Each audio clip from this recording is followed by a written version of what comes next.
Channel বাংলার ওনার জনাব mister ফাইজ করিম এবং আমাদের মেইন গেস্ট এক্সকিউজ মি, আপনি আপনার চেয়ারে এসে বসুন প্লিজ, আমরা অনেক আছি।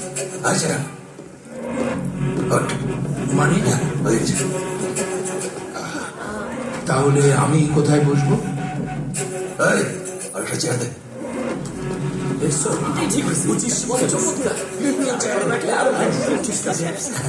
আই সাজেস্ট, আমার মনে হয় আইজিবি সাহেব প্লিজ আপনি এখানে আসুন, আর ওখানে বসে। আরে বসেন তো মিয়া, এত কথা বলেন কেন? একজন আইজিপি কে বলতেছেন চেয়ারে বসতে, আপনি বসেন। আরে ইউ আর রিটায়ার্ড, ভুলে যাবেন না এই চ্যানেলটির মালিক আমি, বুঝতে পেরেছেন? দাঁড় করে রাখা উচিত। শুরু করেন। এই অ্যাটাকের কারণটা কি? আমরা এই দেশে আইনের সুশাসন প্রতিষ্ঠা করতে চাই। সরি, আইনের সুশাসন? কিন্তু আইনের সুশাসন চেয়ে তো আপনি নিজেই আইন বহির্ভূত কাজ করছেন।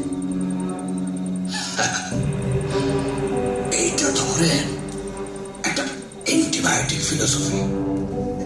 বডির ব্যাকটেরিয়া মারতে যেমন বডিতে ব্যাকটেরিয়া পুশ করতে হয়, তেমনি আপনাদের মতো শয়তানদের শায়েস্তা করতে একটু শয়তানি করতে হয়।